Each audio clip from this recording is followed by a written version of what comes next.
जो 7वां आर्गुमेंट रखते हैं लोग, वो कहते हैं we raised our son, now we deserve something in return. हमने अपने बेटे को पाला पोसा है, अब हमें बदले में कुछ तो मिलना चाहिए। Children are gift from Allah, not a business investment. पहली चीज, अल्लाह का दिया हुआ इनाम है, नेमत है, कोई व्यापार की चीज नहीं, कोई बेच खाने की चीज नहीं है। बच्चे, क्या आप मैं करोड़ रुपए दे दूं आपको, बच्चा आपको मुझे देंगे? आप नहीं देंगे। तो कोई चीज नहीं है, एक तोहफा है अल्लाह की तरफ से। Demanding payment from another family commodifies your son and disrespects the equal sacrifices of the bride's parents. किसी दूसरे के परिवार से पैसा या तोहफा मांगना आपके बेटे को एक वस्तु बना देता है और लड़की के माता पिता के बराबर किए गए त्याग को अपमान करता है ना। सोच कर देखिए आप कुछ, कि आप अपने बेटे को एक चीज की तरह उनसे पैसे मांग रहे हैं कि भाई, equal sacrifice of the brides parents.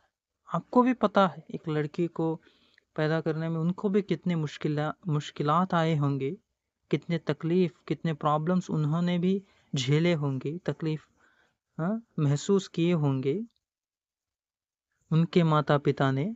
तो उनका तो आपने कुछ वैल्यू नहीं किया, उन्होंने भी तो पाला पोसा और बड़ा किया है अपनी बेटी को। आपका बेटा तो आपके साथ ही रहने वाला है, जबकि उनकी बेटी आपके साथ आने वाली है। सोचकर देखिए तकलीफ उनकी। हाँ, उन्होंने कितनी कुर्बानियां की होंगी, त्याग किए होंगे, आप उसका अपमान नहीं कर रहे। If you wish to be supported in your old age, that is the responsibility of your son, the person you actually raised, not a debt to be extracted from his wife's family. अगर आप बुढ़ापे में अपने सहारे के लिए, क्योंकि आपने इतना पाला पोसा बड़ा किया अपने बच्चों को, सहारे की उम्मीद रखते हैं, तो आपके बेटे की जिम्मेदारी होती है जिसको आपने पाला पोसा है। ये कहां से न्याय हुआ कि आपने अपने बेटे को पाला पोसा और आप मांग कर रहे हैं बहू से? ये तो अन्याय है। अगर मैं एक बच्चे को पाल पोस कर बड़ा करूं और मैं बुढ़ापे में आ जाऊं, मैं ये तो एक्सपेक्ट नहीं करता कि मेरे बाजू के घर वाला जो बच्चा है वो आकर मेरी जिम्मेदारी झेले, वो आकर मेरी मदद करे, फर्मा बरदारी करे। नहीं सोचूंगा ना। क्यों? उसको मैंने कुछ भी नहीं दिया, उस पर मैंने कुछ खर्चा नहीं किया बचपन से, ना इमोशनल सामाजिक तरीके से, आर्थिक तरीके से, ना भावनात्मक तरीके से मैंने उस पर कोई खर्चा किया। तो आप एक और किसी की बेटी से क्यों एक्सपेक्ट कर रहे हैं, उनके परिवार से क्यों एक्सपेक्ट कर रहे हैं कि जिसको आपने पाला पोसा उसके तरफ से वो पैसे दें? And parents should seek reward from Allah. आप इतने ने अगर अपने बच्चों को पाला पोसा, मेहनत की है, तो 100% मैं गारंटी के साथ कह सकता हूँ, आपके ईमान अगर है अल्लाह पर, उसके रसूलों पर आपका ईमान है, तो 100% आपको अल्लाह उसका रिवॉर्ड देगा, इंशाल्लाह देगा, उसका बदला जरूर देगा। तो अल्लाह के खिलाफ वर्जी क्यों कर रहे हैं आप? इफ वी डोंट, दूसरा आर्गुमेंट ये रखते हैं, if we don't give dowry our daughters won't get a good match. ये माता पिता कहते हैं, लड़की वाले माता पिता, अगर हम दहेज नहीं देंगे तो हमारी बेटियों को अच्छा रिश्ता नहीं मिलेगा। ये कहीं ना कहीं बहुत सच्ची बात है आज के समाज की, कि बिना दहेज के शादी होना बहुत मुश्किल है, बहुत मुश्किल है। लाखों में एक मिल जाएंगे आपको जो दहेज में नहीं मानते। आज इतना आम जो है दहेज, इसी के लिए तो हम यह वीडियो बना रहे हैं, ताकि लोगों को पता चले कि दहेज कितनी गलत चीज है। पहले तो इसका लॉजिकल आंसर तो दे ही सकता हूं मैं कि गलत है इस सोच को रखना, लेकिन एट द सेम टाइम ये भी समझना चाहिए हमको कि हम सिर्फ जवाब ही नहीं दे सकते हर इंसान को, है ना। हाँ, जो जुल्म कर रहा है उसे चाहे तो एक कट्टर जवाब दे दे, एक सही जवाब दे दे तो उतना बड़ा प्रॉब्लम है नहीं है। लेकिन जो कमज़ोर है, जो बुज़दिल है, उस पर हम क्या ही जवाब देंगे। A man who demands dowry is not a good match at all since he disobeys Allah and His Messenger. सल्लल्लाहु अलैहि वसल्लम। जो अल्लाह और उसके नबी सल्लल्लाहु अलैहि वसल्लम के खिलाफ वर्जी करता है, कम एक्सपेंसेस में उन्होंने शादी करने को कहा तो ये तो बड़े बड़े खर्चे कर रहे हैं, तो ये कहाँ से अच्छा रिश्ता हुआ। पहले तो ये तो अच्छा रिश्ता नहीं है जो मांग करे दहेज की। A good match is not the one you can afford, but the one that wants your data, not your money. एक अच्छा रिश्ता वह नहीं है कि जो तुम मोल सको। अगर मोल रहे हो उसका मतलब ये नहीं है कि वो अच्छा रिश्ता है ना। उसी तरह जो आपकी बेटी को चाहता है ना कि उसके पैसों को, है ना। आप चाहते हैं आपकी बेटी खुश रहे, तो उसका जो ब्याह कर ले जा रहा है, जो शादी कर कर ले जा रहा है, उसे उसके पैसों से ज्यादा आपकी बेटी चाहिए हो, तभी तो एक अच्छा रिश्ता रहेगा। Paying dowry simply makes her vulnerable future demands. कहीं ना कहीं दहेज जो आप दे रहे हैं, हाँ मैं 100% ये नहीं कहता कि जो भी दहेज लेते हैं वो सारे ऐसे ही निकलेंगे। उन्हीं का भी ऊपर भी कहीं ना कहीं एक प्रेशर होता है समाज के वजह से, लोगों के वजह से कि क्या दहेज लाए भाई, नहीं कुछ नहीं लाए, क्या तो प्रॉब्लम है बच्चे में, हाँ इस ये लड़का बराबर नहीं है, इसमें कोई प्रॉब्लम है, ये शराब पीता है, कुछ ऐसा बोल देंगे। इसलिए वो भी प्रेशर में आकर, समाज के प्रेशर में आकर मांग लेते हैं। तो हर एक का ऐसा नहीं होता, लेकिन ज्यादातर तो दहेज की मांग रखते हैं ना, मांग रखते हैं, पूछते हैं दहेज, वो ज्यादातर ऐसे ही होते हैं जो आज आपसे दहेज ले लेंगे, शादी कर कर ब्याह कर ले जाएंगे, फिर भी दहेज की मांग रखेंगे।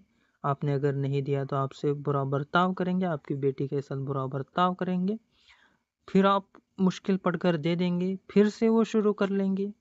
क्योंकि पैसों की आग ऐसी है जिसको बुझाए भी बुझ नहीं बिकती जब तक उस पर कब्र की मिट्टी ना पड़ जाए। तो कब्र तक इंसान पैसों के पीछे भागता रहेगा, तो आप क्या करेंगे। तो एक अच्छा रिश्ता नहीं है। Better to marry her to into humble and pious family then into greedy one. बेहतर है आप अपनी बेटी का निकाह एक साधारण लेकिन परहेजगार परिवार में करें, बजाय किसी लालची परिवार को जो धन पर टिका हुआ है, जो पैसों की डिमांड करता है। अब एक अच्छे फैमिली पर कोशिश करें जितनी हो सके, ऐसी फैमिली मिलने पर। अगर नहीं मिले तो क्या ही कर सकते हैं, हमारा समाज ही इतना बुरा हो चुका है। तो हाँ, कानून के मुताबिक डोरी लेना देना दोनों गलत है, लेकिन इतनी मजबूरी हो कि दिए बगैर एक अच्छा रिश्ता भी हो, लेकिन दिए बगैर आपकी बेटी की शादी नहीं हो रही, तो यहाँ कहीं ना कहीं आपको कॉम्प्रोमाइज करना पड़ता है। लेकिन लेने वालों के लिए नहीं। वो कह सकते हैं ना, आराम से कह सकते हैं। हाँ, उनके अंदर भी अगर प्रॉब्लम्स होती है, लेकिन भी मैं ये गारंटी से कह सकता हूँ वो कह सकते हैं ना। दूसरा आर्गुमेंट ये रखते हैं लोग, इट्स अवर डॉटर्स सिक्योरिटी। फिर से लड़की के माता पिता कहते हैं कि ये दहेज तो हमारी बेटी की सुरक्षा के लिए है। हर सिक्योरिटी लाइज इन अल्लाह's प्रोटेक्शन। पहली चीज, उसकी सुरक्षा दहेज में नहीं होती, बल्कि अल्लाह की हिफाजत होती। अल्लाह हर चीज की सुरक्षा हिफाजत करता है, ये आप भी मानते हैं, मैं भी मानता हूँ, सिर्फ बातों में, सिर्फ बातों में। कहाँ फिर जो कहते हैं और डॉटर सिक्योरिटी, फिर कहाँ है आप कर अल्लाह कर यकीन, अल्लाह पर यकीन। Husband's duty. दूसरी चीज, आपकी बेटी को बचा कर रखना, हिफाजत से रखना ये आपका काम नहीं है। जब तक आप शादी ब्याह उसका ना कर दें, आप ही का काम है, माँ बाप होने के नाते। उसके बाद उसके पति का काम है। इस्लामिक कानून के हिसाब से उसका पति उसकी सुरक्षा करेगा, एंड हर राइट्स, उसके हक उसकी सुरक्षा करेंगे। शरिया उसका सुरक्षा करेगा, दीन उसकी सुरक्षा करेगा, इल्म उसका सुरक्षा करेगा।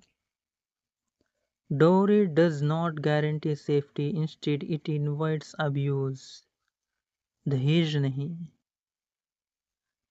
उस ये कई बार उत्पीड़ना और जुल्म का रास्ता खोल देता है। मैंने बार बार कहता हूँ, हजारों लोग, समझ रहे हैं ना आप, नंबर समझ रहे हैं, हजारों लोग पीड़ित हैं आज भी दहेज की वजह से। हो सकता है आपके आसपास ना हो, आपके परिवार में ना हो, कहीं ना कहीं ना भी हो, तब भी आप इस प्रैक्टिस को ऐसे कंटिन्यू करते रहेंगे तो कहीं ना कहीं आपके बच्चों में तो आएगा। आपसे सीख कर वो बाहर जाकर वहाँ प्रैक्टिस करना शुरू कर देंगे तो वहाँ तो आएगा। तो बेहतर है इसे पूरी तरह रोक दें हम, ठीक है। और एक आर्गुमेंट जो लोग करते हैं वो है, people will shame us if we don't give dowry. कहते हैं कि लोग क्या कहेंगे अगर हम दहेज नहीं देंगे। इसका मैं जवाब पहले ही दे चुका हूँ।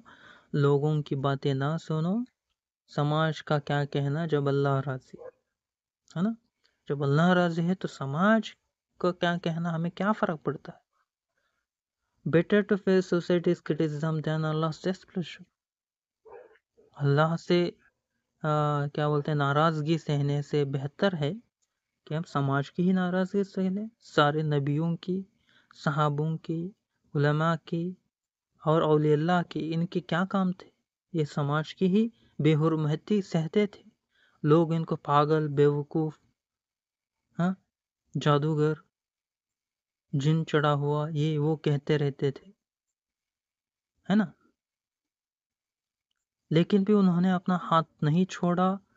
अल्लाह का साथ अल्लाह को साथ रखे, अल्लाह के बात माने, अल्लाह पर यकीन रखे और अल्लाह की राजगी अपना ली।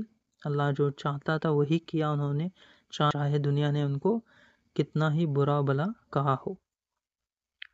True respect is earned by doing what is right, not what is easy. इज्जत को कमाना यह नहीं है कि जो आसान है वो करें, यह है जो सही है वो करें। आसान है वो हर कोई कर सकता है। झुंड के साथ जाना आसान है, झुंड के विरुद्ध जाना बहुत मुश्किल है। जब सही हो तो झुंड के साथ भी जाएं, कोई गलत नहीं। गलत हो तो उनके खिलाफ खड़ना ही एक मुसलमान की अलामत है। हमारा काम ही वो है। हम ऐसी उम्मत है जो रोकते हैं लोगों को बुराई से और अच्छाई की तरफ बुलाते हैं। तो आपकी इज्जत जो है वो सही करने से होती है, ना कि आसान करने से।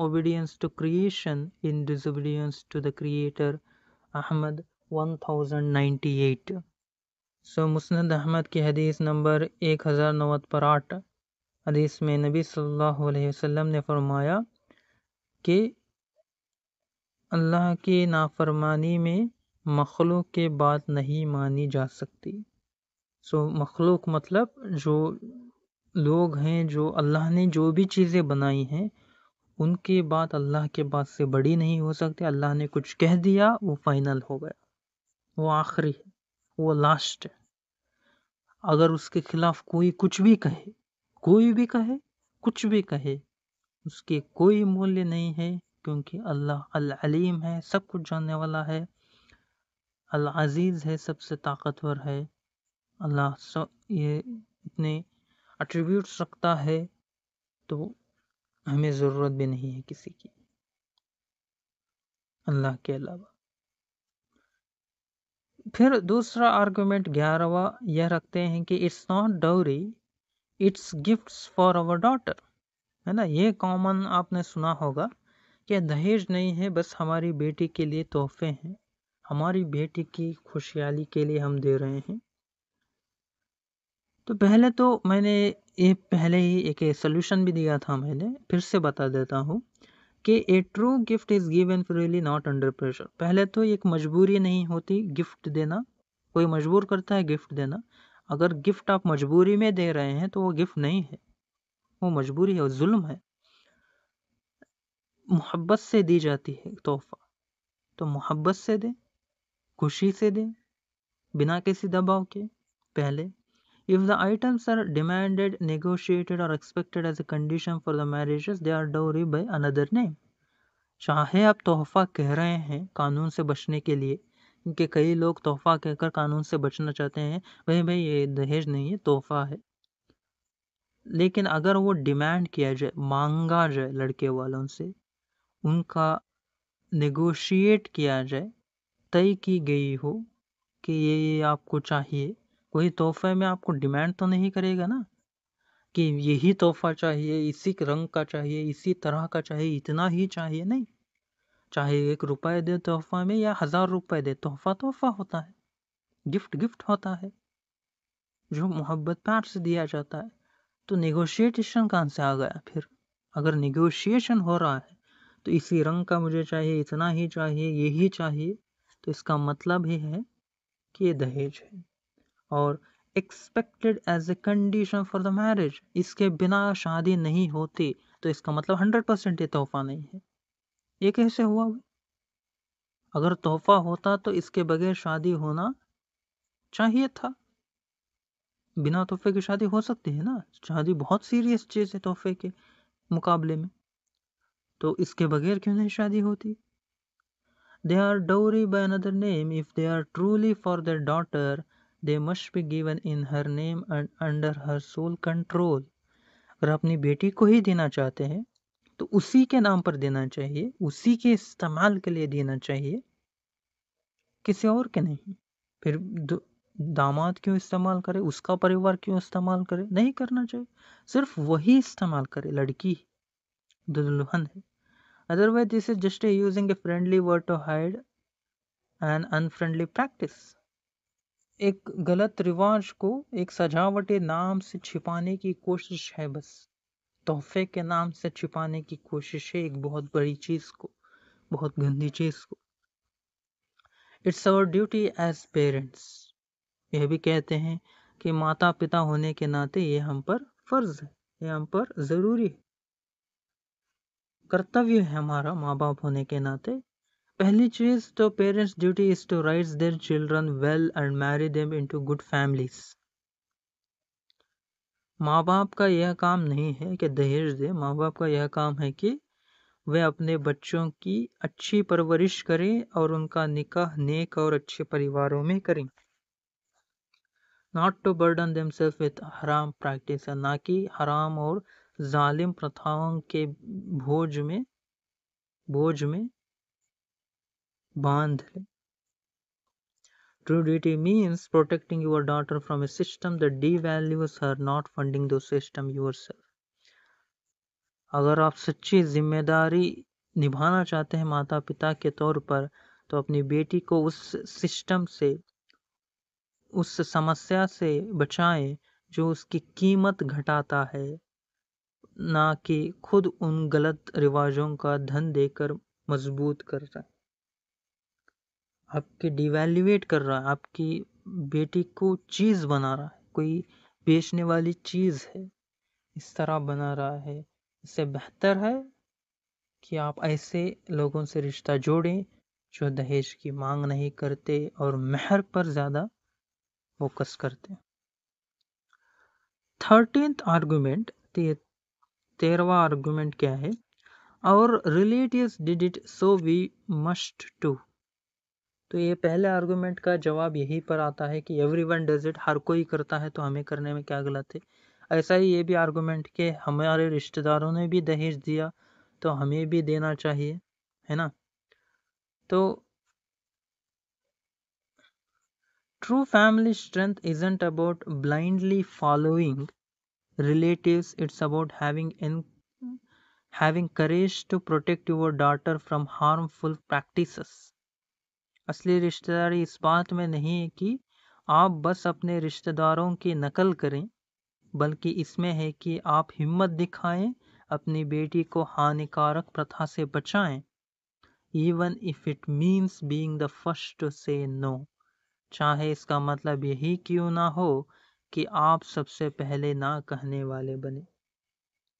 चाहे परिवारवाद ये नहीं है कि परिवार की ताकत इसमें नहीं है कि आप आंखें मूंझकर अपने परिवार की बात सुने, नहीं सुनते ना, हाँ, नहीं सुनते, कोई भी नहीं सुनता, ये बेवकूफ़ी कहलाएगी।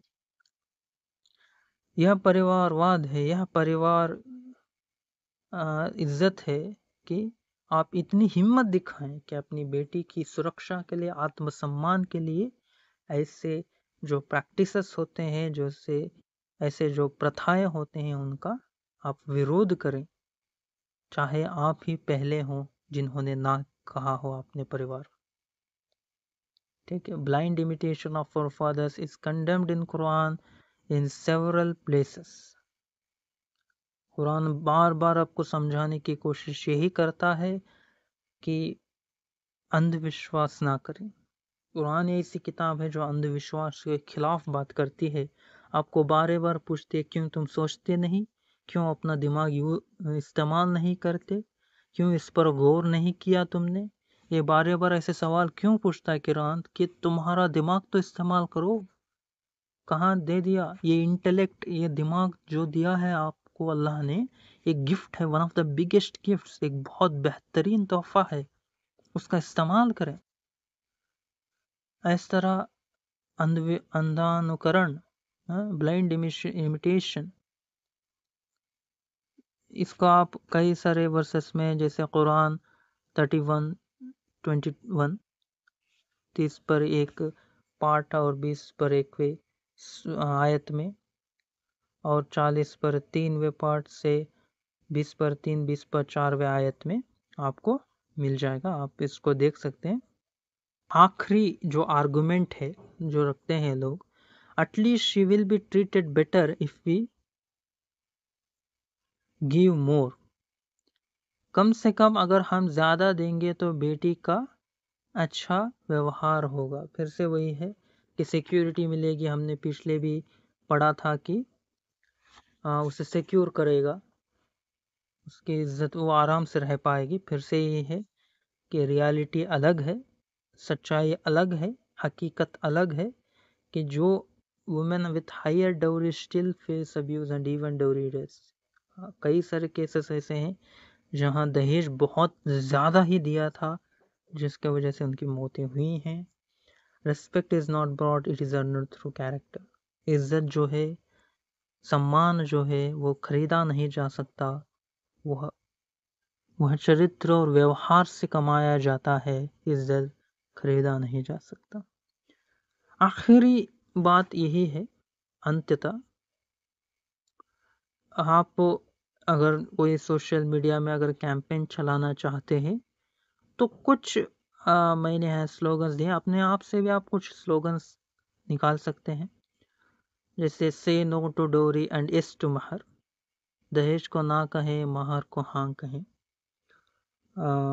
डोरी डिवाइड्स, महर यूनाइट्स, दहेज बांटता है, महर जोड़ता है। Jahez is culture, mahr is Islam, जहेज संस्कृति है, महर इस्लाम है।